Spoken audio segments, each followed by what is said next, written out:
3, 2, 1. Here we go!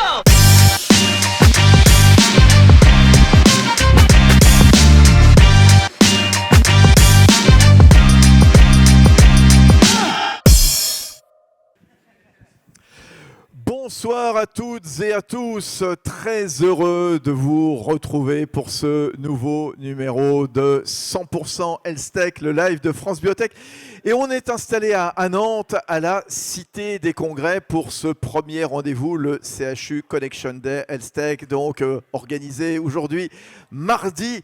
Oui, la Health Tech et les hôpitaux qui se rencontrent au service de la santé de demain, c'est une première. Alors, quel partenariat entre la Health Tech et les CHU et comment accélérer ce partenariat? L'union fait la force. Vous allez le voir justement dans cette émission 100% Health Tech, le live de France Biotech en direct de Nantes. Vous allez entendre ici, eh bien, dans ce studio installé ici à la Cité des Congrès, les plus grands acteurs. Il y aura Franck Mouton, le président de France Biotech. Il y aura le professeur Karim Assenoun de la conférence des présidents de CME. Il y aura la toute nouvelle directrice de la nouvelle agence de l'innovation santé, le docteur Lise Alter. Louis Fleuret, directeur adjoint de la French Tech. Un plateau de stars. Sans oublier, évidemment, et ce sera la preuve, en image en quelque sorte, les biotech, les medtech innovantes et agiles qui travaillent justement avec le monde hospitalo-universitaire. Ce sera notamment dans Parole d'entrepreneurs, rendez-vous que vous connaissez bien entendu, que vous appréciez. Parce qu'on le voit, tout ce petit monde de la health tech très agile, très dynamique, qui se met au service bien, des géants que sont les CHU. On va le voir. Vous pouvez nous suivre évidemment sur tous les réseaux sociaux, sur le site de France Biotech, et puis un replay évidemment à chaque fois vous sera proposé. Comme d'habitude, c'est donc parti pour 100% Health Tech, le live de France Biotech, depuis le CHU Health Tech Connection Day. Et on va démarrer avec le chiffre du jour.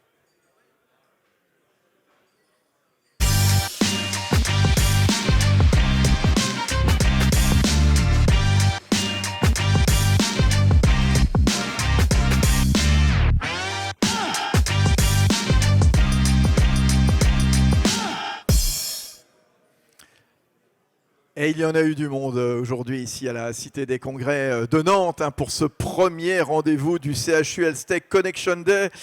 On est installé ici ce soir avec de nombreuses personnalités qu'on va retrouver ici même dans ce studio. Et c'est le cas avec Valérie Denux. Bonsoir madame. Bonsoir monsieur. Valérie Denux, directrice Europe et Innovation de l'ANSM, l'Agence nationale de sécurité du médicament et des produits de santé.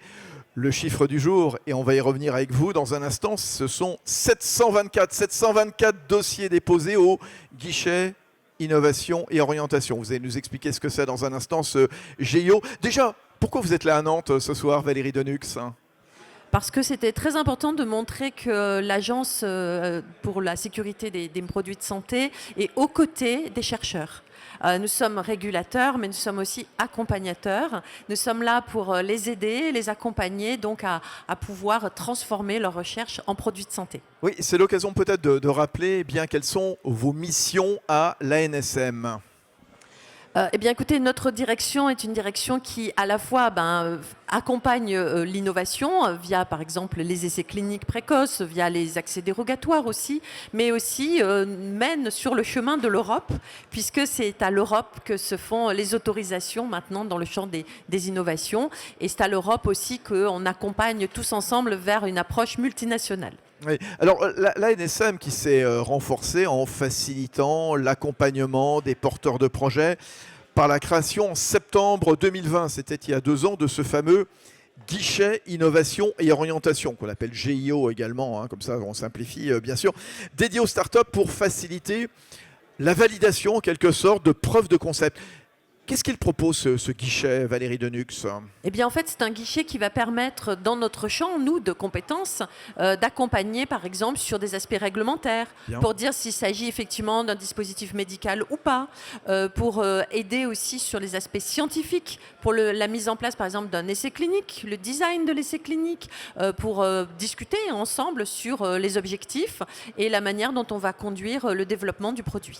Des modalités d'échange, de dialogue, c'est ça principalement, Échange, dialogue, expertise réglementaire et scientifique. Le but, c'est quoi exactement, donc, justement, ce guichet? C'est d'encourager le développement de produits de santé conformes un petit peu à toutes les exigences de qualité, de sécurité pour les patients. On n'oublie pas les patients, bien sûr, hein.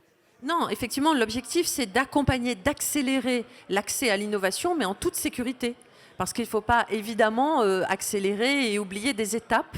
Donc il faut que ces étapes-là, on les fasse ensemble pour faire en sorte que le patient ait accès rapidement et que les dossiers soient matures lorsqu'ils arrivent au niveau de l'autorisation et qu'on n'ait pas à renvoyer, je dirais, le dossier pour être revu régulièrement. Alors ça a débouché sur quoi pour l'instant, Valérie Denux?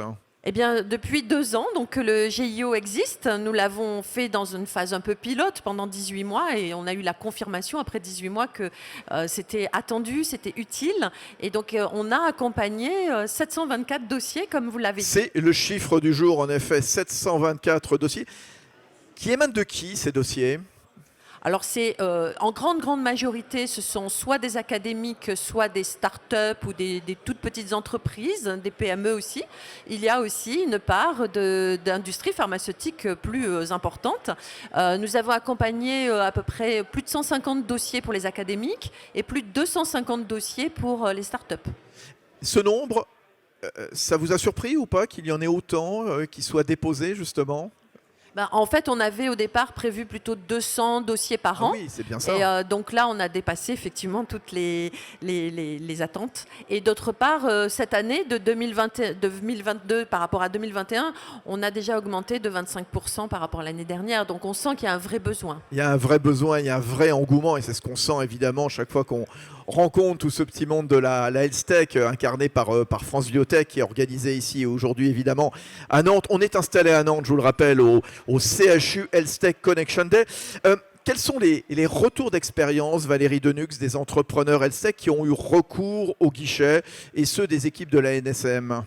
Ils nous ont indiqué qu'ils étaient très satisfaits sur le fait de pouvoir avoir la possibilité de poser des questions, de pouvoir avoir des réponses. Ceci étant, ils nous ont proposé aussi des voies d'amélioration, comme par exemple le fait de garantir certains délais de réponse. Bon, ça dépend bien sûr du type de questions, mais aussi le fait de pouvoir étendre un peu les questions, par exemple sur des avis très précoces, très en amont de la recherche, ou bien sur les bonnes pratiques de fabrication, par exemple. Donc, on va vraiment avancer avec eux. D'autre part, on a créé un groupe de travail justement d'interface, d'accompagnement à l'innovation pour être à l'écoute à la fois des industriels, des CHU, sur comment mieux les accompagner. Autant de perspectives d'évolution de ce fameux guichet qui se dessine ainsi, Valérie Denux. Oui, en tout cas, il a été confirmé suite au rétex. Donc ça, c'est un point important. Et puis maintenant, on va sans cesse le faire vivre et l'adapter, bien sûr, aux besoins.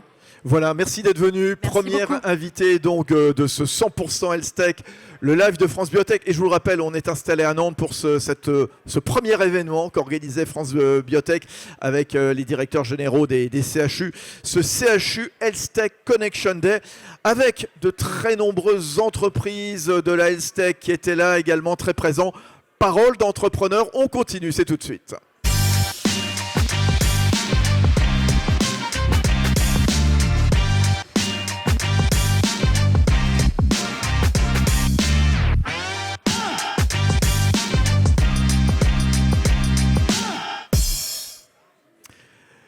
« 100% Health Tech, le live de France Biotech installé ici à Nantes au CHU Health Tech Connection Day, premier du genre évidemment ce 13 décembre 2022. Et j'aime beaucoup cette séquence, évidemment, parole d'entrepreneur. Oui, l'occasion d'entendre, de mettre l'accent sur cet écosystème extrêmement dynamique, extrêmement agile avec ces formidables entreprises. Premier rendez-vous de la soirée avec Maximilien Vermandel. Bonsoir Maximilien. Bonsoir. Maximilien Vermandel, président de Emerion, qui est basé à Lille. Vous vous consacrez au développement de nouvelles thérapies contre le cancer. On va y revenir dans un instant. Vous allez nous expliquer. C'est totalement ébouriffant ce que vous faites, hein, justement. Ouais, non, c'est génial. Bravo. Heureusement qu'il y a des belles Merci. entreprises comme vous. Plus de 10 ans de recherche menée à l'Université de Lille, à l'INSERM et au CHU de Lille. Justement, vous êtes un spin-off quelque part du CHU de Lille. On est ici avec tous les directeurs généraux de CHU réunis ici à Nantes. Comment est-ce que vous travaillez avec le CHU de Lille, Maximilien ? En fait, l'histoire avec le CHU de Lille a commencé même avant la création de la société, puisque je viens du CHU de Lille. En fait, j'étais praticien hospitalier et universitaire, et donc on a créé ce concept de traitement en oncologie développé par Emerion, et on a fait notre mutation finalement. On est devenus des entrepreneurs pour accélérer la mise à disposition de cette technologie aux patients. Et vous êtes partenaire d'ailleurs avec le CHU de Lille sur un essai clinique en phase 2. Voilà, on sent vraiment l'un et l'autre qui travaillent ensemble, hein. Et c'est ce qu'on va essayer de montrer justement dans cette émission spéciale ici depuis Nantes, comment l'agilité de la health tech peut accompagner justement ces mastodontes, ces géants que sont les CHU.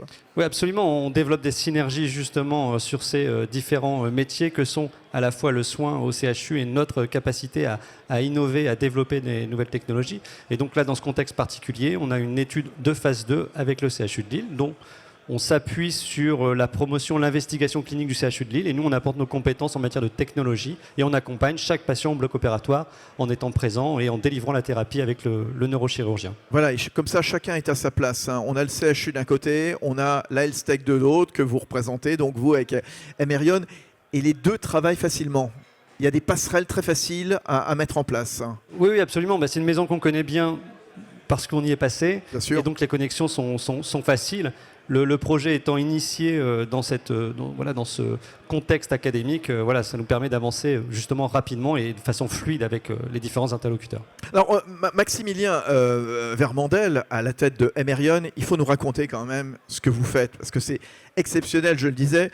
Vous développez une technologie de traitement du cancer qui associe médicaments, dispositif médical qui permet de détruire de façon très sélective, très pointue, les cellules cancéreuses dans des zones qui étaient jusqu'à présent inaccessibles à la chirurgie, j'allais dire, classique. Et ensuite, vous les détruisez. Racontez-nous ce que vous faites. Absolument. En fait, le principe s'appuie donc, comme vous le disiez, sur deux aspects, un médicament et un dispositif médical. Ce médicament qu'on administre au patient a la capacité de se fixer sur les cellules tumorales uniquement. Il est éliminé par les cellules saines. C'est ce qui est le premier pas vers une sélectivité. Et le deuxième aspect, c'est que ce médicament, si on l'illumine à la bonne couleur, à la bonne longueur d'onde de lumière, on va activer le médicament et détruire la cellule tumorale uniquement. Voilà, uniquement, vous avez raison, sans endommager les tissus sains. Absolument. Ça, c'est formidable à rappeler, hein.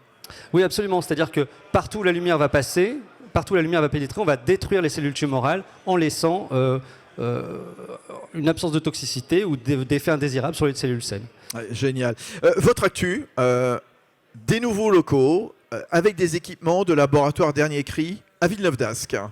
Voilà, absolument. On a récemment installé nos nouveaux locaux justement sur Villeneuve-d'Ascq. On a maintenant un plateau où on a nos équipements, un laboratoire optique avec des équipements dernier cri, une plateforme d'assemblage de nos dispositifs pour la logistique et une équipe, un open space pour installer l'équipe et travailler avec les réglementaires et le clinique. Vous avez embauché ? Oui, on embauche et on embauche encore. Donc, Vous trouvez facilement ? Parce qu'on dit souvent, voilà, dans toutes les entreprises, on a un peu de mal à recruter. Est-ce que, voilà, il fait bon aller travailler dans une health tech de Lille à vos côtés, chez Emerion? Je crois que oui, il fait bon de venir travailler à Lille, chez nous en particulier. Et oui, donc en fait, c'est toujours un problème de délai au moment où on détecte le besoin et le délai de recrutement qui va avec, quoi. Alors, on a présenté votre process qui est exceptionnel et on vous souhaite d'aller évidemment le plus loin possible. Actuellement, vous êtes en discussion avec la FDA, c'est-à-dire l'autorité donc régulatrice américaine qui supervise notamment tout ce qui est pharmacie, médicaments. Où est-ce que vous en êtes ? Alors, effectivement, aujourd'hui, nous, on défend un projet global, c'est-à-dire en France, mais également à l'étranger. Et notre première indication thérapeutique, c'est le glioblastome, le cancer du cerveau. Et dans ce contexte-là, on est en train de discuter avec la FDA la mise en place d'un premier essai clinique aux États-Unis qui devrait se réaliser courant 2023. Et donc, on est plutôt avancé. On a eu un premier retour positif sur nos dossiers réglementaires. Et donc, on est en train de colléger toutes les dernières pièces du dossier. L'idée à terme, c'est d'installer des équipes là-bas, des équipes de recherche. Oui, oui, c'est voilà, c'est quelque chose auquel on pense évidemment d'avoir un pied aux États-Unis. Et effectivement, pour avancer globalement, il faut être présent. Et voilà, donc c'est une des potentialités. Oui. Bon, et puis votre actu est décidément très très riche du côté d'Amerion, hein, c'est formidable, Maximilien. Côté investissement, une nouvelle dynamique de levée de fonds aussi. Oui, absolument. On va rentrer dans une dynamique de levée de fonds de série A pour 2023 avec le but d'accélérer nos évaluations cliniques pour arriver le plus vite possible au marché et faire bénéficier un maximum de patients de notre technologie. Bon, génial. En tout cas, félicitations. Maximilien Vermandel, le CEO de Emerion, basé à Lille, parole d'entrepreneur, l'une des nombreuses séquences évidemment que vous adorez dans ce 100% Health Tech, le live de France Biotech. On est installé à Nantes justement pour cette première édition du CHU Health Tech Connection Day justement. Et dans un instant, le grand angle, retour sur cette formidable journée. C'est tout de suite.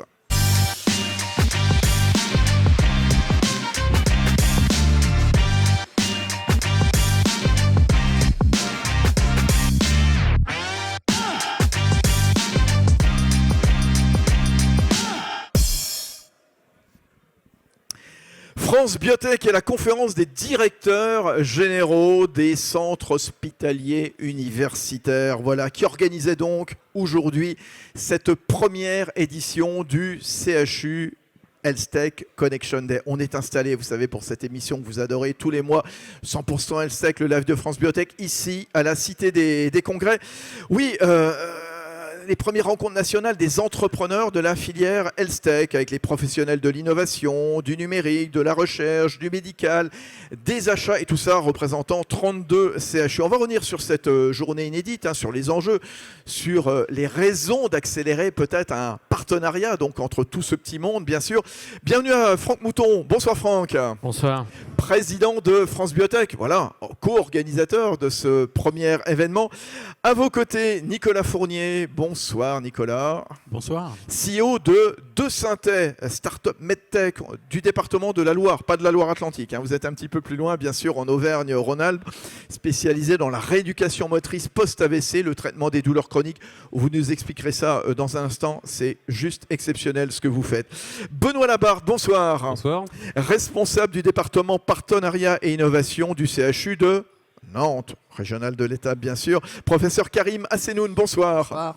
Vous êtes président de la commission recherche et innovation de la conférence des présidents de CME, la conférence nationale des présidents de CME de CHU, qui fédère les présidents, vice-présidents des commissions médicales d'établissements de 30 établissements à peu près. 32 exactement. 32 exactement, c'est vrai, je donnais le chiffre Vous n'étiez pas loin. il y a quelques instants. Oui, c'est très bien. Voilà. Cet événement, je le disais, c'est une première, bien sûr. C'est l'association entre France Biotech avec la conférence des directeurs généraux de CHU. On est à l'issue de cette journée, Franck Mouton. Énorme succès. Moi, j'ai été étonné par le monde qu'il y avait ici à la Cité des Congrès. Oui, ça a super bien marché. Moi, je suis très content, très fier aussi, parce qu'on a réussi à mobiliser les deux écosystèmes simultanément. Tout le monde a joué le jeu. Il y a un vrai intérêt, un vrai alignement à la fois d'ambition, d'intérêt du développement de l'innovation sur les territoires et dans cette collaboration entre les entrepreneurs et toutes les compétences et l'expertise des CHU. Donc on peut, voilà, c'est très réjouissant. Alors il faut surtout demander à ceux qui ont participé. Qu'est-ce que vous aviez voulu au départ, Franck? Pourquoi cette union? Pourquoi réunir ces deux mondes dans cet événement de ce 13 décembre? C'est absolument indispensable. Oui. Je pense que c'est clé. On ne peut pas développer l'innovation en santé sans impliquer les acteurs du soin, les acteurs de la recherche dans ce domaine-là. Donc pour moi, c'était absolument impératif qu'on arrive à renforcer. Et là, on a la chance en plus que les 32 CHU se sont mobilisés. Il y a effectivement actuellement une fédération qui est en place où tous les acteurs se parlent entre eux pour essayer d'uniformiser, de monter en compétences collectives. Et donc, on a profité aussi de cela pour que nos entrepreneurs aient accès directement, simultanément, aux 32 CHU de cette façon-là. Professeur Assenoun, quels sont les enjeux pour les CHU que vous incarnez, parce que vous êtes l'autre partie, l'autre organisateur de cet événement, de ce partenariat, avec l'écosystème HealthTech qu'incarne Franck Mouton, le président de France Biotech? Écoutez, d'abord, la première chose qui me semble extrêmement importante, c'est que c'est la première fois qu'on met en contact direct les entrepreneurs et les institutions, les CHU, et les utilisateurs, c'est-à-dire ce que vous venez de dire, à savoir le personnel du soin, que ce soit personnel médical, paramédical, et qu'on peut le faire en face-to-face, en direct. C'est extrêmement important parce que l'aspect institutionnel est évidemment crucial pour l'établissement des contrats, pour l'établissement des relations qu'il doit y avoir entre une entreprise et le CHU, par exemple. Ce qu'on n'avait pas jusqu'à présent, c'est pouvoir avoir un contact direct avec les entreprises. Et je vais vous donner un exemple. Il y a un chirurgien cardiaque du CHU de Nantes qui est venu, avec qui j'ai échangé à l'instant, qui est absolument ravi parce qu'à l'occasion des ateliers, à l'occasion des stands, il a pu nouer des contacts en direct avec des entrepreneurs qui s'adressent directement à sa discipline. Et évidemment, les idées viennent de lui à la lueur de ce que peuvent nous proposer les entrepreneurs. Donc c'est quelque chose de tout à fait important à mes yeux. Et Benoît Labarthe, justement, pour se dire quoi? Qu'est-ce qu'ils se disent quand ils se rencontrent, des responsables de CHU avec des boîtes de la HealthTech? Et on donnera la parole juste après à Nicolas Fournier, à la tête de Deux Synthé. Alors ils se disent plein de choses. Et ça, c'est ça qui est formidable aujourd'hui. C'est-à-dire qu'on a eu des équipes qui ne se rencontrent pas, ou très peu. Des équipes des achats, des équipes des SI qui rencontrent, voire dans des contextes de négociation. Et là, finalement, on a eu aujourd'hui des échanges sur finalement quels sont les intérêts, quels sont leurs objectifs, quels sont leurs moyens et pas, ou pas de faire. Et c'est extrêmement enrichissant. Et effectivement, les retours qu'on a pu avoir et les expériences que même moi-même j'ai pu avoir sont extrêmement positifs. Et cet espace de dialogue entre ces équipes est extrêmement important pour l'innovation. C'est-à-dire que l'innovation, c'est de la recherche, évidemment, c'est du soin, mais c'est aussi la capacité de société à vendre et à vendre des produits qui sont innovants. Oui. Les sociétés HealthTech sont souvent issues de la sphère académique qu'incarnent les CHU. On était il y a un instant avec le patron d'Emerion, qui est un spin-off donc du CHU de Lille, clairement. Voilà. Et il nous expliquait très bien, Maximilien, comment ils travaillent main dans la main. Alors, il y a une ambition, effectivement, mais ça, c'est qui est portée au plus haut niveau de l'État, sur la création de start-up, sur le transfert de technologies, sur finalement l'innovation qui vient évidemment des acteurs de terrain, de la recherche, évidemment. Il y aura un vrai continuum. Mais ce continuum-là, aujourd'hui, ça a été aussi l'occasion de montrer qu'il va jusque aux achats, jusqu'à l'acquisition, jusqu'au marché, et que finalement, quand on fait de la recherche dans un laboratoire, quand on est médecin, quand on est soignant, on doit aussi penser aux produits. Et donc le produit, c'est les entreprises et la manière d'aller jusqu'au marché, les produits. Et ça, c'est extrêmement enrichissant. Et une journée comme ça est vraiment importante pour ça. Voilà. On le sent que vous êtes content de cette journée. Ah oui, non, je rejoins tout le monde ici. C'est génial. Nicolas Fournier à la tête de Deux Synthé. On va rappeler quand même ce que c'est Deux Synthé, parce que je trouve ça extraordinaire. Vous allez nous expliquer en deux mots. Je disais spécialisé dans la rééducation motrice post-AVC. C'est une thérapie qu'on appelle la thérapie miroir, qui stimule la plasticité cérébrale. Racontez-nous ce que le cerveau raconte, par exemple, à une personne qui, par exemple, est handicapée ou n'a plus les facultés motrices qu'il a sur un bras. En deux mots, le plus simplement possible. Alors effectivement, l'AVC, c'est une zone du cerveau qui est atteinte et qui paralyse le patient, par exemple, sur le côté droit.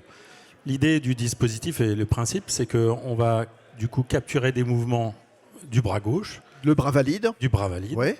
Le dispositif va transposer ces mouvements, le bras droit va devenir le bras gauche et on va les projeter par-dessus le bras pathologique. Et pour le patient, pour son cerveau, le fait de visualiser le mouvement va stimuler les systèmes sensorimoteurs, stimuler la plasticité et elle va réentraîner spécifiquement ce qu'on appelle la commande du mouvement, la planification du geste. Voilà. Exceptionnel. Pourquoi votre présence ici, donc, aux côtés des CHU? Alors, nous-mêmes de Synthé, on est issus du CHU Saint-Étienne, donc on collabore au quotidien avec les CHU. On avait l'impression, on avait le sentiment qu'historiquement, les collaborations qu'on avait avec le CHU étaient vraiment basées sur des individualités, des personnalités qui avaient envie de bosser ensemble, mais dans un environnement complexe. Et clairement, ce que nous démontre cette journée, c'est que finalement, on a deux écosystèmes qui se regardent, qui partagent des enjeux, qui ont envie de bosser ensemble. Ils partagent les enjeux dans une seule direction, la santé le bien des patients, bien sûr, et vous en êtes une incarnation vous-même, Nicolas. Exactement. Et très concrètement, aujourd'hui, on a pu, justement, vous le disiez, avoir des retours, des propositions de médecins qui nous soumettaient des sujets, des idées, parler de recherche clinique, parler de programmes de soins, de parcours de soins. C'est les enjeux des patients de demain. Le réseau des CHU s'inscrit comme un acteur incontournable. Il y a une puissance de feu des CHU qui est inévitable quelque part. Si on parle de la rééducation, c'est un marché qui est à la fois public mais aussi avec des acteurs privés.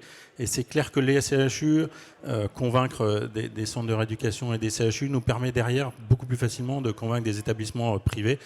Et c'est un vrai relais pour nous pour aller déployer nos technologies plus loin dans tous les établissements et dans toute la France. Professeur? Non, j'ai trouvé justement, vous voyez, c'était un exemple concret de quelque chose d'extrêmement intéressant. L'amorçage au départ, et je suis complètement d'accord avec ce que vous dites, c'est une affaire de personnes, un entrepreneur et un chercheur qui se rencontrent et qui vont développer une solution, quelle qu'elle soit.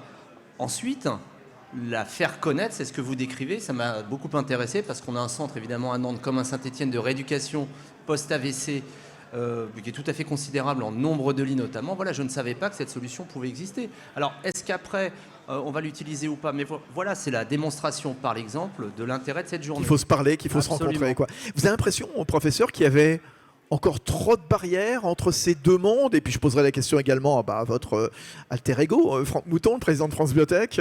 Clairement, la réponse est oui. C'est-à-dire que quand j'y suis avec mes collègues, donc il y a des affaires de rencontres, peut-être pas par hasard, mais par bouche à oreille, donc qui se font de manière un petit peu singulière. Mais encore une fois, les rencontres en direct entre les professionnels que nous sommes et les solutions qu'ont à nous proposer les sociétés de la health tech, ça n'existe pas de manière formalisée. Et donc une journée comme ça, il faut en faire un maximum de publicité parce que je pense. Puis il y en aura d'autres, j'imagine, des journées comme ça. Faut demander à Franck, mais a priori c'est prévu comme ça. Et je le souhaite. Vu son ton tout à l'heure, oui, il était content. Franck, il y avait encore trop de barrières? Oui, de toute façon, c'était une demande. C'était quelque chose. Quand on a signé la convention de partenariat avec la conférence des DG des CHU, c'était l'ambition. C'était, on a des difficultés pour se parler. On ne sait pas à qui s'adresser. Je parle des entrepreneurs. Oui, là, hein. oui. C'est-à-dire comment trouver la bonne personne au bon endroit au bon moment dans un CHU et lequel, etc. Ça, j'avais systématiquement ces remontées-là de la part d'entrepreneurs. On n'y comprend rien, c'est difficile. C'est pas fait, on n'arrive pas à savoir à qui s'adresser en priorité. Et donc, ça s'est fait naturellement. Et je crois qu'aujourd'hui, effectivement, alors, ça va s'inscrire dans la durée. C'est ce qu'on a dit, hein, c'est-à-dire qu'on fera le tour des CHU. Il y en a 32. Donc, voilà l'avenir pour France Biotech et notre relation.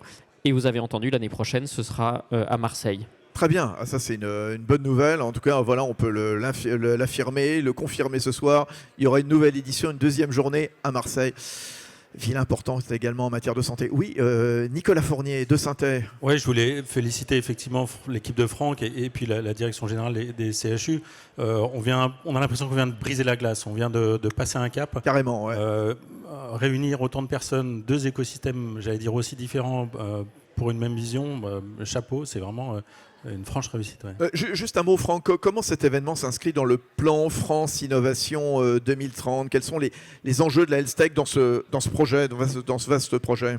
Alors, je laisserai Lise aussi aborder le sujet. Oui, bien sûr. Qui Alors, va qu'on va retrouver dans un instant. Lise Alter, la directrice de l'agence Innovation Santé. Exactement. Toute nouvelle directrice de cette toute nouvelle agence Innovation Santé. Alors, évidemment, j'ai la chance de siéger avec Florence Favrel-Feuillade au comité de suivi de France 2030.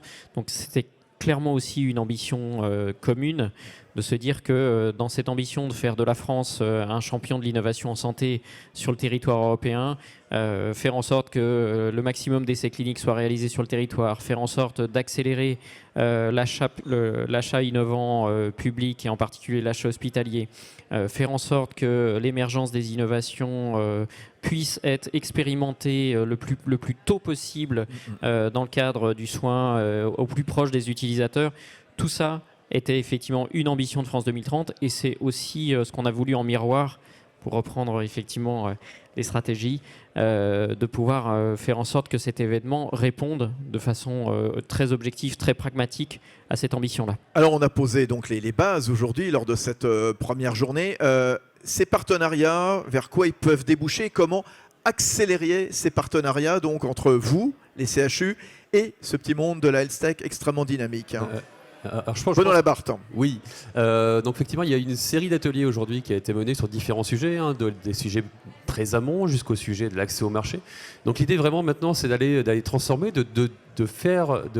développer ça tout au long de l'année, de travailler ensemble. Il y a des groupes de travail qui vont être mis au point pour justement avancer. Et l'idée, c'est vraiment d'arriver à l'ambition de la journée, c'était vraiment d'être très pragmatique, de mettre en contact les gens, On se de se rencontre, poser des questions. et après, voilà. on travaille. Et l'idée maintenant, c'est de transformer l'essai, d'aller travailler pendant cette année-là et rendez-vous à Marseille pour effectivement aller continuer plus loin. Mais d'ici là, ça va être quoi les premiers projets concrets, professeur Assenoun, justement, donc, de cette rencontre, de ce partenariat donc, entre la Health et vous, les CHU? Faciliter, ce que disait monsieur, faciliter, c'est-à-dire aller vers des guichets uniques. Si je prends l'exemple de beaucoup de chercheurs, on est ce qu'on appelle bi-appartenant, c'est-à-dire qu'on a pour employeur l'université, on a pour employeur les CHU, et donc ça entraîne une complexité qui fait que, sans même parler des autres plateformes l'INSERM institutionnelles, ce qui fait que pour nous, ça fait une barrière qui est extrêmement importante, et pour monsieur, comme il le disait, il faut absolument... Mais maintenant, il y a des départements innovation dans tous les CHU, il faut voir d'où on part, il y a eu un progrès considérable, mais c'est ça qu'il faut développer en priorité. Donc vous appelez quoi à simplifier, à gagner en fluidité, en simplification. C'est ça clairement, Franck Mouton. Oui, typiquement, il y a des sujets qui sont ressortis directement des ateliers sur lesquels on va travailler, puisque dans le cadre de notre convention, on se parle à peu près une fois tous les 2 mois.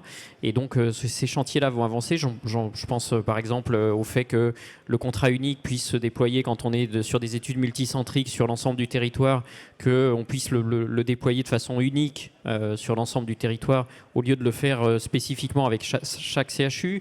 On a parlé aussi beaucoup des enjeux d'accès à la data et de valorisation, de construire effectivement dans le design à travers les tiers-lieux d'expérimentation.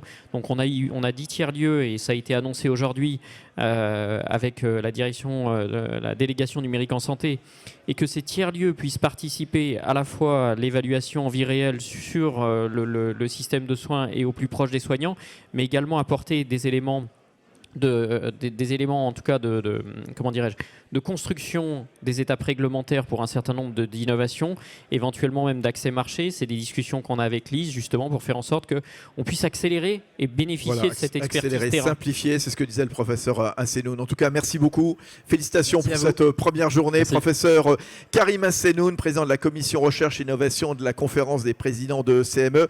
À ses côtés, il porte les insignes de la French Tech. On sera French Care, exactement. On sera tout à l'heure avec un responsable de la French Tech qui sera avec nous, Louis Fleuret, le numéro 2, bien sûr. Merci Benoît Labarthe, responsable du département partenariat et innovation au CHU de Nantes. Félicitations également à Nicolas Fournier, CEO de Syntec. Bon retour dans le département de la Loire, près de Saint-Étienne. Et Franck Mouton, président de France Biotech. Oui, on l'annonçait il y a quelques instants, la toute nouvelle présidente de la toute nouvelle agence d'innovation santé.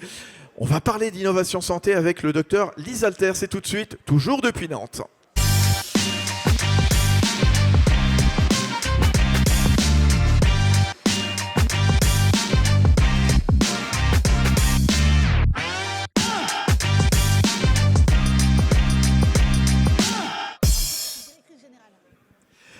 Voilà, toujours depuis le CHU Health Tech Connection Day, première édition. Il y aura une deuxième édition à Marseille dans un an, fin 2023. On est installé à Nantes encore pour un petit moment dans cette soirée. Oui, l'innovation santé. Et c'était une promesse du président de la République, mettre en place une agence de l'innovation en santé pour fédérer labos, chercheurs, régulateurs. Et c'est chose faite depuis le 28 octobre avec à sa tête un médecin de santé publique, jusqu'alors directrice de l'évaluation et de l'accès à l'innovation à la Haute Autorité de Santé. C'est le docteur Lise Alter, directrice générale de l'Agence de l'innovation santé. Bonsoir docteur. Bonsoir. Soyez la bienvenue ici sur le plateau installé au cœur de la Cité des Congrès de Nantes. Vous êtes rattaché au secrétariat général à l'investissement, donc à Matignon, et vous vous installerez à terme à Paris Santé Campus, là où d'habitude on fait l'émission 100% Health Tech, le live de France Biotech. Tout à fait. Parmi vos missions, c'est piloter, c'est coordonner quelque part la mise en œuvre du volet Santé France 2030 dont on parlait avec Franck Mouton il y a un instant, doté de quelques 7,5 milliards d'euros, notamment avec les CHU. Dites-nous, racontez-nous vos missions.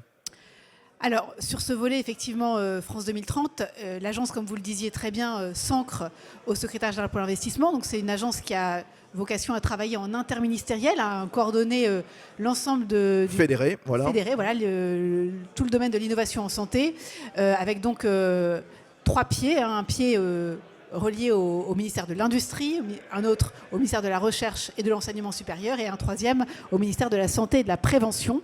Donc vraiment, l'idée est d'être un peu le chef d'orchestre de l'innovation en santé en travaillant vraiment en lien avec toute la communauté de partenaires. Communauté de partenaires, dont les CHU. Voilà, Exactement. ça tombe bien aujourd'hui, Exactement. on en parle beaucoup. Tout à fait. Alors peut-être pour poursuivre sur le sujet France 2030, donc l'idée est effectivement de poursuivre cette dynamique vraiment engagée en connectant vraiment l'innovation jusqu'à l'accès au marché, hein, donc en passant par la phase d'industrialisation, en rapprochant finalement l'amont et l'aval, pour être sûr qu'il n'y a pas de facteurs limitants tout au long de la chaîne de valeur, pour assurer vraiment une mise à disposition des produits de santé au sens large, des innovations aux patients.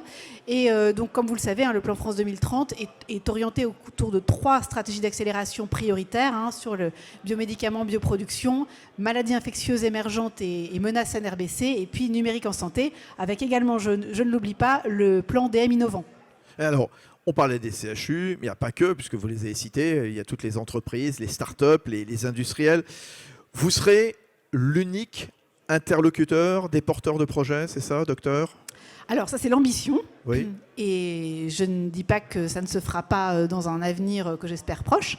Mais c'est vrai que l'agence, comme vous l'indiquiez, est toute nouvelle. Elle est en cours de structuration. Donc là, je suis en train de recruter une dizaine de personnes qui vont venir compléter l'équipe de 5 personnes que j'ai le plaisir de diriger aujourd'hui au niveau du SGPI. Donc on va démarrer une petite équipe agile et transversale, avec pour objectif effectivement d'accompagner un certain nombre de projets prioritaires de façon personnalisée, hein, pour permettre d'accélérer cet accès à l'innovation, mais on ne pourra pas faire tout de suite guichet unique, même si c'est l'ambition. En revanche, notre mission sera vraiment d'essayer de permettre à l'ensemble de l'écosystème de mieux comprendre l'ensemble des dispositifs mis à disposition, donc de travailler à des cartographies de l'environnement pour que les choses puissent être plus lisibles pour les porteurs de projets. Alors justement, quel projet, quel chantier stratégique, docteur Lisalter ?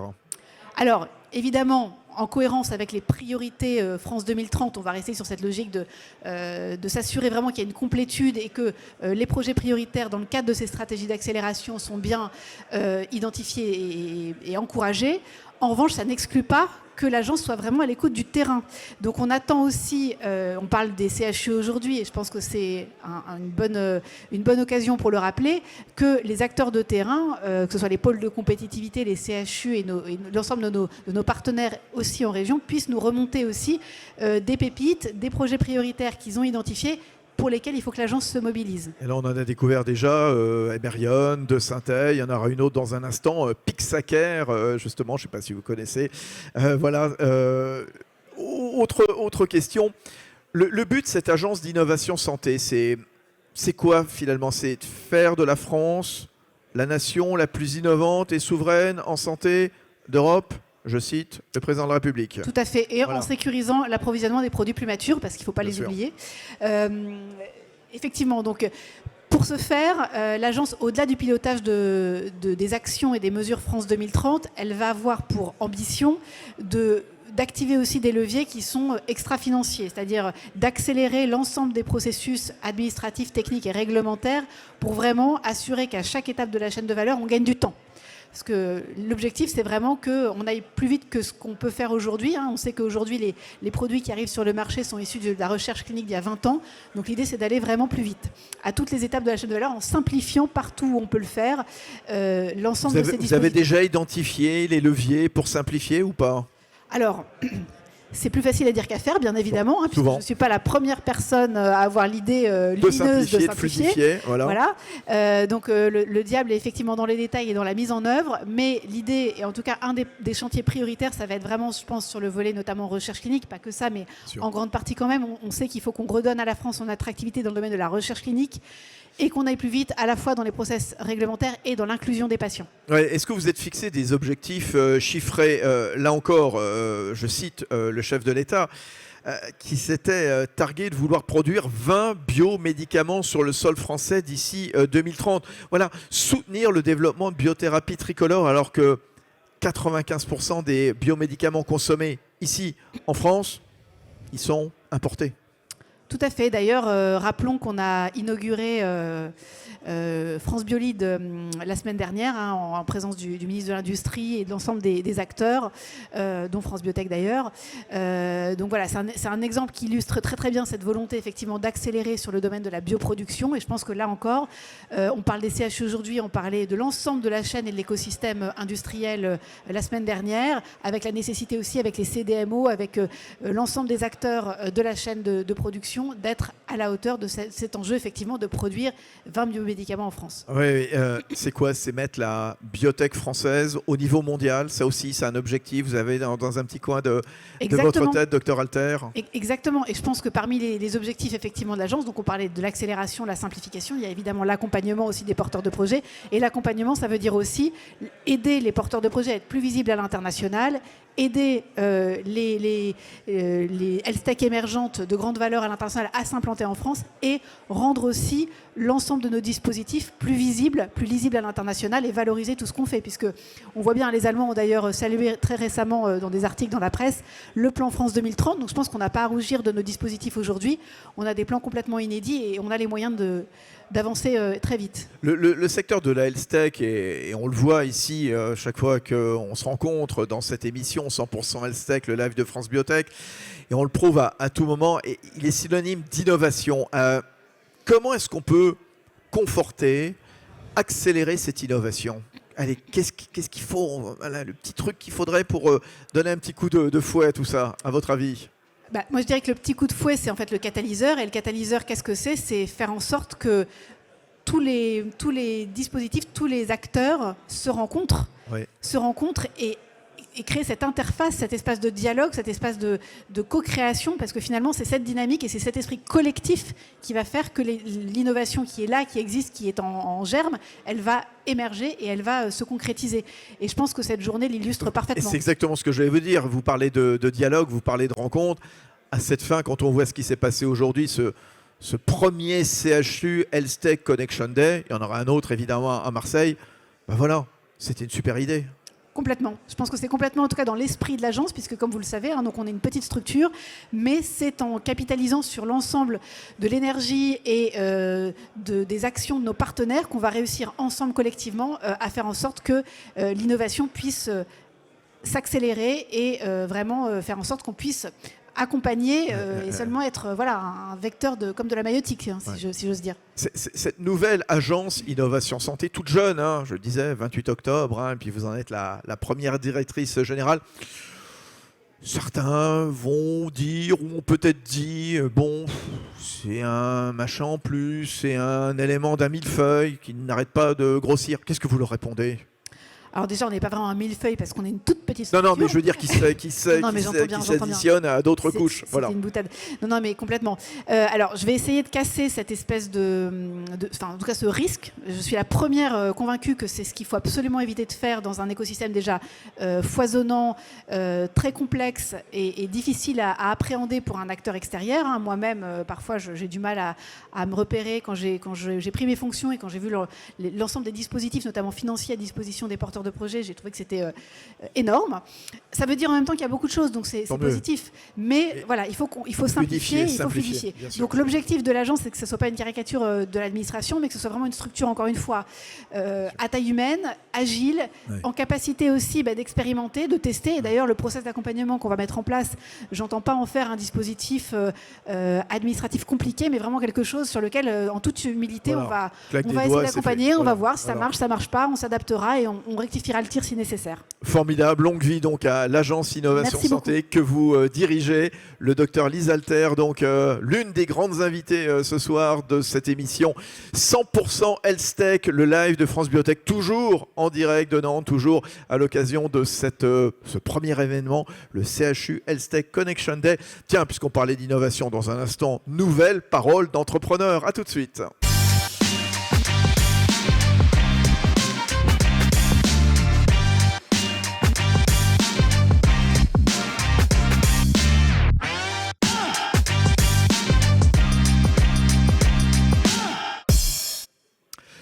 Parole d'entrepreneur, oui, le secteur de la health tech, hein, on vous le prouve à tout moment, synonyme d'innovation, synonyme de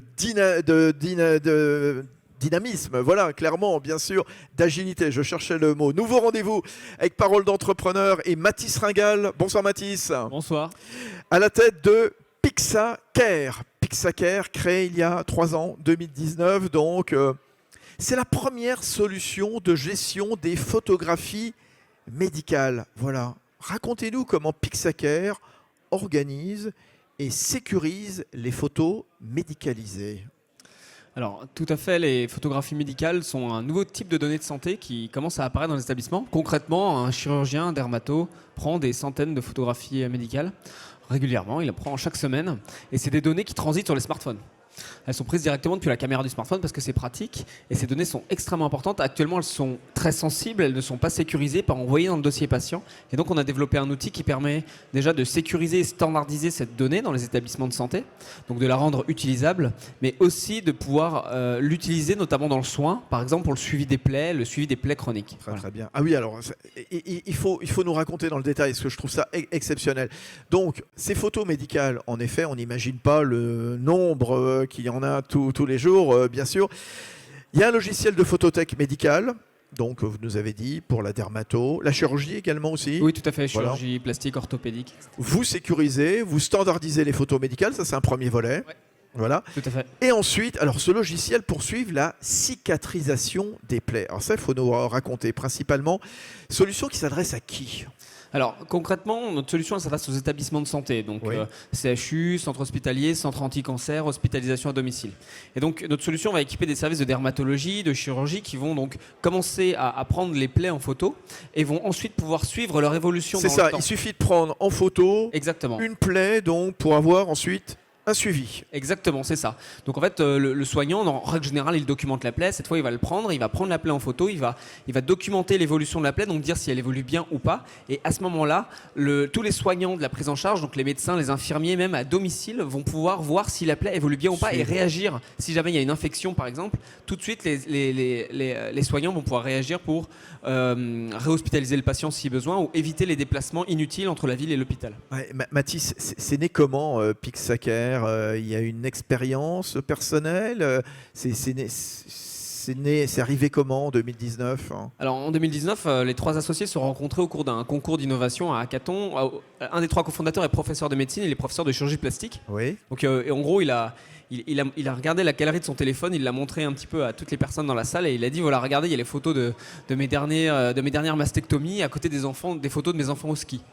Et c'était vraiment sur la galerie de son téléphone personnel. Et donc c'est un peu problématique parce que c'est un outil qu'il utilise au quotidien. Il fait des photos avant-après, il veut vraiment suivre cette donnée. Et donc on a commencé à s'intéresser à sa problématique, on a commencé à développer un prototype dans un établissement de santé. Et ensuite, au fur et à mesure, on l'a mis à disposition dans d'autres établissements de santé. Maintenant, on est présent dans plus d'une vingtaine d'hôpitaux en France et en Belgique. Ah, c'est ça. Alors vous travaillez avec les CHU, les cliniques et les CHU, c'est ça ? C'est ça, exactement. Oui, on travaille avec des centres hospitalo-universitaires, donc par exemple le CHU de Lille ou le CHU de Liège. Et on travaille aussi donc avec des centres anti-cancer ou des cliniques privées qui utilisent notre solution pour fluidifier ce parcours ville-hôpital. Qu'on se rende bien compte, Mathis, Pixacare, ce sont combien de photos déjà réalisées ou par an, dites-nous ? Alors concrètement, déjà Pixacare, c'est plus de 30 000 patients suivis avec la solution. Oui. On a plus de 200 000 photographies médicales qui ont été prises avec la solution, voilà, dans plusieurs dizaines d'établissements de santé. Et alors donc, votre actualité, c'est que vous venez de lever 2 millions. Exactement. À quelle fin ? Alors on a levé 2 millions d'euros, dont l'objectif est principalement déjà de déployer notre solution de photothèque médicale dans les différents établissements de santé. Et le deuxième volet, c'est aussi de permettre de développer nos algorithmes d'intelligence artificielle. Donc concrètement, on permet directement depuis les smartphones d'automatiquement mesurer la taille de la plaie, de définir son contenu avec des algorithmes comme définir la nécrose, le bourgeonnement, la fibrine. Et ces algorithmes-là sont des dispositifs médicaux qui sont en cours de marquage. Alors ça, c'est la technique, j'allais dire. Donc vous allez faire encore plus fin, plus, comment dire, vérifier l'état de justement des plaies avec justement des photos qui vont nourrir d'autres photos, etc. Voilà, c'est le principe de l'intelligence artificielle. Vous nous disiez France, Belgique, Pixacare, on va voir votre drapeau sur quel autre territoire ? Bon, là actuellement, on a un déploiement qui est essentiellement évidemment européen. On est en train de se déployer un petit peu plus largement. Donc évidemment, comme on en parlait juste avant, c'est toujours des problématiques d'interopérabilité, d'intégration, d'acculturation. Nous, voilà, on va aller essentiellement vers des pays européens, donc essentiellement des pays francophones pour l'instant, puis l'Allemagne et l'Angleterre à moyen terme et long terme. Et vous venez d'adhérer à France Biotech, Et on nouvel vient adhérent à France exactement, Biotech. on est un tout nouvel adhérent à France Biotech. Pourquoi vous avez adhéré? Pourquoi vous êtes inscrit à France Biotech, présidé par Franck Mouton qui était avec nous tout à l'heure? Bien, parce qu'on pense que le monde de l'innovation au sens de la technologie et le monde hospitalier, c'est deux mondes différents qui ont leurs problématiques et qui ne communiquent pas forcément toujours très bien. Et nous, on est convaincus que ce sont ce genre de structures qui sont des traits d'union entre le monde de l'innovation et de l'hôpital qui peuvent permettre à des structures comme nous, qui sont des structures françaises avec des vraies innovations technologiques, de pouvoir se répandre déjà dans le pays et ensuite à l'échelle européenne, voire mondiale. Si on veut voir des leaders technologiques européens émerger, il faut ce genre d'acteurs comme France Biotech. Et aujourd'hui, à Nantes, vous avez discuté avec des responsables de CHU, ça a débouché sur quoi? Ils vous ont découvert, vous leur avez raconté ce que vous faites avec ces photos sécurisées, médicales? C'est ça, c'est difficile de pouvoir solliciter des dirigeants hospitaliers et leur mettre... illustrer en tout cas une de leurs problématiques. Donc là, on a eu la chance de pouvoir présenter ça au CHU de Nantes, avec lequel on échange. On a pu le présenter avec Benoît Labarre tout à l'heure. Ouais. Voilà, on a pu échanger rapidement avec Benoît. On a pu le présenter à d'autres aussi CHU avec lesquels on est en cours de négociation. Et parler aussi, on avait certains partenaires qui étaient présents, par exemple le CHU Lille, Mathias Charlet qui était là. On a pu aussi illustrer des réussites qu'on a eues dans certains déploiements avec nos partenaires pour, entre guillemets, encourager des futurs CHU. C'est formidable. Bravo à Pixaker. Bravo à Mathis Ringal, donc son président. Donc merci, c'est génial. J'adore ce genre de boîte. Voilà. On n'imagine pas, à partir d'un smartphone, une rencontre un soir, on monte des photos médicales avec les photos des enfants. On dit tiens, on va peut-être sécuriser ça. C'est génial, formidable. Merci Mathis. Merci. Tiens, dans un instant, justement, à suivre comment la French Tech accompagne l'entrepreneuriat en innovation en santé. Ce sera le décryptage.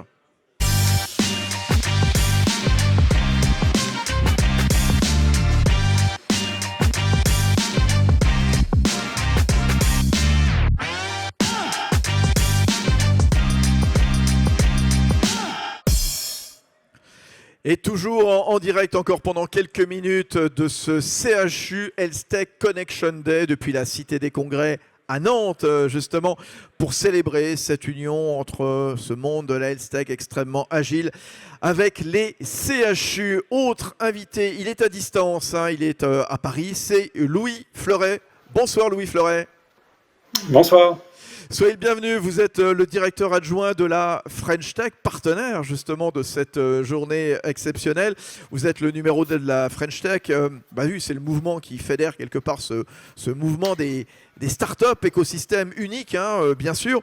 Vous soutenez ce CHU Health Tech Connection Day. Pour quelle raison, Louis Fleuret ? Tout d'abord, désolé pour le côté distanciel. Je sais que c'est jamais agréable. J'étais là ce matin, mais j'ai dû rentrer plus tôt. Merci quand même pour l'échange. Je dirais que finalement, sans revenir sur tout ce qu'on fait, ce qui est certain, c'est que quand l'État lance des grands plans d'investissement, de l'accompagnement, crée des agences, j'ai écouté Lise tout à l'heure sur l'agence Innovation Santé, en fait, il faut que l'écosystème s'en empare parce que ces innovations, elles vont venir de cet écosystème privé d'entrepreneurs. Et donc, le fait que ce soit France Biotech qui soit l'initiative de cet événement, c'est pas un hasard. Et donc, pour nous, quelque part, parfois, pour atteindre les objectifs de l'État, il vaut mieux soutenir un acteur de l'écosystème plutôt que faire nous-mêmes. Et donc, en France Biotech, on a dit qu'on a un projet qui répond pleinement aux objectifs du gouvernement. Nous, on souhaite soutenir des projets d'écosystème qui y répondent, et donc ça tombait parfaitement. Alors, Louis Fleuret, dites-nous, on a vu votre coq un petit peu partout, évidemment, le coq de la French Tech, le coq de la French Care également, voilà, un qui est rouge, l'autre qui est blanc, bien entendu. Comment la French Tech accompagne l'entrepreneuriat en innovation santé ? Alors, c'est une très bonne question. Alors, on a 3 manières de soutenir cette innovation. La première, c'est qu'on a créé en 2022 un programme d'accompagnement directement géré par nous, la mission French Tech, pour des startups répondant à des enjeux de France 2030. Donc c'est le French Tech Health 20, dont on annoncera les lauréats en début d'année. Et donc, elles seront à la fois accompagnées par l'AIS sur les sujets de ces attributions pour être en cohérence, évidemment, avec la création de cette agence. Et on va aussi les accompagner sur des enjeux non réglementaires. Donc, on va les positionner à l'international dans des salons, dans des délégations politiques, on va leur faire montrer des fonds d'investissement, on va les aider aussi avec les impôts, avec les douanes, parce que finalement, l'innovateur en santé, en fait, il a des enjeux spécifiques à la santé, mais aussi il a des enjeux génériques de tout entrepreneur. Et donc, du coup, il a des relations avec les douanes, les impôts, il peut en avoir avec Pôle emploi. Et donc, du coup, on a un accompagnement dans le cadre de ce programme. Donc, on va accompagner 20 entreprises, ce qui n'est pas beaucoup, mais l'idée, c'est qu'en soulevant le capot, on va essayer d'identifier des tendances pour avoir des simplifications administratives qui, après, bénéficieront à tous. Donc, ça, c'est la première action sur vraiment un accompagnement de programme. Deuxième action, c'est de soutenir financièrement et en termes de communication, j'allais dire, des projets portés par l'écosystème qui vont répondre à cet accompagnement. Et donc, c'était le cas aujourd'hui avec cet événement autour des CHU, ce sera peut-être aussi le cas l'année prochaine. Mais on avait, par exemple, à Grenoble aujourd'hui, un événement de rencontre entre des collectivités territoriales et des startups de la Green Tech sur un autre sujet. Mais là encore, c'est porté par un acteur de l'écosystème. Et le troisième type d'action, c'est en fait, on labellise, on soutient des réseaux territoriaux et internationaux de la French Tech, donc ce sont des associations d'entrepreneurs, donc c'est la French Tech Nantes par exemple, pas loin d'où vous êtes, qui animent l'écosystème et qui proposent des actions de manière autonome, indépendamment de nous, pour soutenir l'entrepreneuriat issu de profils un peu plus différents des profils représentés dans l'écosystème, qui va mettre en place des actions de rencontre entre des chercheurs et des entrepreneurs, et donc vraiment une logique un peu de soutien des acteurs territoriaux ou internationaux de l'écosystème. Donc on accompagne, on soutient l'écosystème, et ensuite on a un rôle un peu d'animation des écosystèmes locaux et internationaux. Louis Fleuret, je reviens sur ce programme ELS20, donc ce programme d'accompagnement. L'idée, c'est de faire émerger quelque part des champions technologiques français qui proposent des innovations de rupture, bien sûr, dans le secteur de la santé. Qui est éligible justement à ce programme? Quel accompagnement ensuite, concrètement, pour tous ceux et celles qui nous regardent ce soir et qui pourraient être intéressés, bien sûr? Alors, pour la sélection, en fait, ce qu'on a fait, c'est qu'on a mis des critères d'éligibilité très très bas. L'important, c'est qu'on va viser des acteurs émergents, donc des startups de 10 ans maximum pour rester sur des boîtes qui sont encore assez jeunes et qui proposent des innovations de rupture qui répondent aux enjeux de santé de France 2030. Donc ça, c'est les boîtes qu'on va chercher. Et ensuite, c'est un peu un faisceau d'indices. On va regarder, est-ce qu'il y a des brevets, est-ce qu'elles ont eu des financements publico-privés, quelle est leur stratégie commerciale, quel est le niveau technologique. Et donc, on a un premier regard entre nous, ministère de l'économie, ministère de la recherche, pour identifier si c'est bien conforme aux enjeux France 2030. Et après, la sélection se fait lors d'audition par un jury de personnalités privées principalement, donc d'ailleurs Franck Mouton, le président de France Biotech, mais aussi des investisseurs, des entrepreneurs. Donc l'idée, c'est que comme on a un côté un peu pari sur les champions de demain qu'on va sélectionner, en fait, on a un préfil côté public pour vérifier que c'est dans les clous, j'allais dire, mais surtout, la sélection finale se fait par des entrepreneurs, des investisseurs et des organismes de recherche qui vont eux mieux connaître finalement les startups qui vont le mieux répondre à horizon 2, 3, 4, 5 ans aux enjeux de France 2030. Et après la sélection, l'accompagnement d'un an, il consiste en quoi concrètement? Alors, très concrètement, on a des actions de visibilité en France et internationale. Donc, si elles sont présentes sur des événements, on va pouvoir, par exemple, au CIES, donc on ne les aura pas encore annoncés, mais on a quelques boîtes de santé qu'on accompagne par ailleurs qui vont pouvoir participer au CIES comme les autres, j'allais dire. Et par ailleurs, il y aura des rencontres avec des fonds d'investissement dans le cadre de side events qu'on peut faire sur place. Et d'autres vont être accompagnés ensuite à San Francisco pour rencontrer des fonds d'investissement américains. Donc, de la visibilité internationale notamment.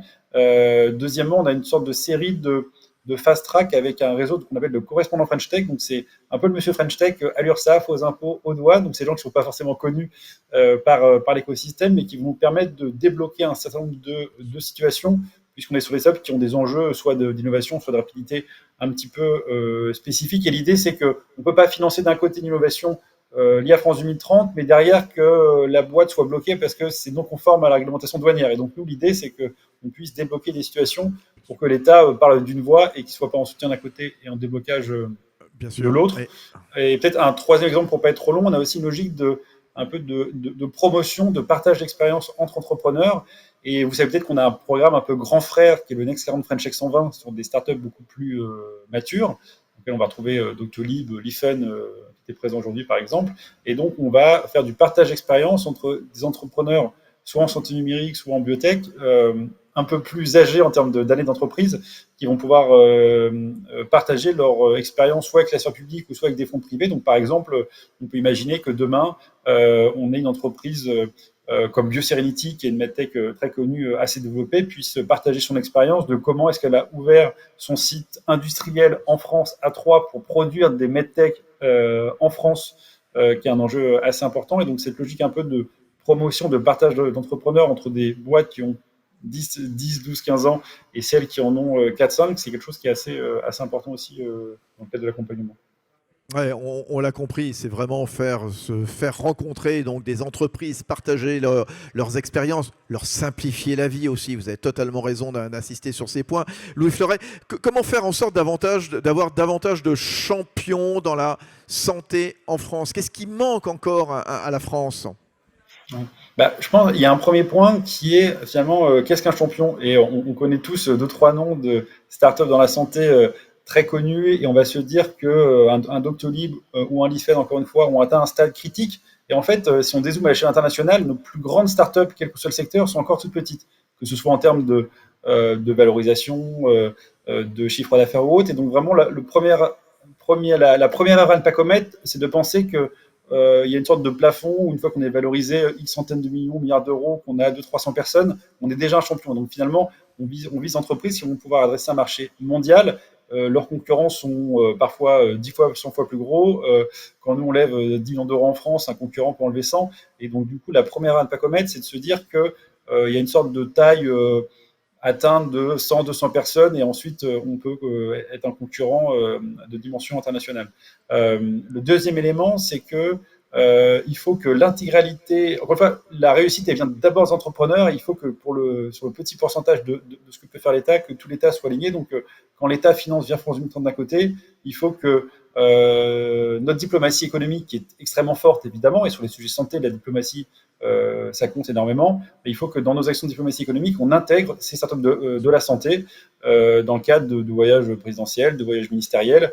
Et donc ça, c'est extrêmement important. Et ensuite, il faut, autre exemple, que lorsqu'il y a des négociations, alors soit à l'échelle nationale, soit européenne, sur les évolutions de cadre juridique, il faut que ça soit intégré dès le début dans les évolutions juridiques, parce qu'on parle beaucoup de simplification, mais c'est vrai, ce qui n'est pas simple, c'est que pour simplifier, on a besoin un peu des retours d'entrepreneurs et de leur prendre un tout petit peu de temps, un peu au bénéfice de tous. Et donc, du coup, c'est toujours un challenge pour ces entrepreneurs qui ont leur entreprise à faire tourner. Donc, on est en train d'y arriver, mais il faut garder nos talents et attirer des talents étrangers. Il y a tous les financements publics qui sont en cours de déploiement. Il faut continuer à attirer aussi des fonds d'investissement étrangers, parce qu'il y a un contexte de financement où il y a, on va dire, des évolutions un peu des critères d'investissement. Et finalement, le rôle de l'État en matière de santé est assez important, parce que si on a 4 ans pour une autorisation de mise sur le marché en France plutôt qu'aux États-Unis, l'entreprise pourrait partir aux États-Unis en termes de commercialisation en premier. Donc ces fonds vont être américains, et donc ces fonds vont demander dans 3-4 ans de devenir américaines. Et donc on a quand même l'ambition que parmi les champions financés par France 2030 ou accompagnés par nous, quelques-uns restent français dans 2-3 ans. Donc il nous faut des grandes entreprises, mais aussi qui restent françaises, et on est en train d'y arriver quand même, pour le dire. Bon, c'est très bien. Voilà, on va se quitter sur ce message optimiste. Merci beaucoup d'être intervenu, Louis Fleuret, directeur adjoint de la French Tech. Très bonne soirée. Voilà, c'est fini pour ce 3e numéro de 100% Health Tech, le live de France Biotech. Voilà, depuis ce studio installé au cœur de la Cité des Congrès à Nantes, où se tenait donc cette première édition du CHU Health Tech Connection Day. Il y aura une 2e édition dans un an, ce sera à Marseille, ça vous a été annoncé évidemment. Tout à l'heure, on a passé un très très bon moment ici. Quel dynamisme, quel foisonnement, voilà, on ne cesse de le répéter. Il y a un replay évidemment qui sera disponible pour continuer de voir cette émission et les anciens numéros bien sûr. Le live de France Biotech qui va revenir évidemment très très vite avec de nouvelles paroles d'entrepreneurs. J'adore ce rendez-vous. Voilà, on sent ce dynamisme bien sûr, ce foisonnement de toutes ces entreprises de la Health Tech. Je vous souhaite une bonne soirée, de bonnes fêtes de fin d'année.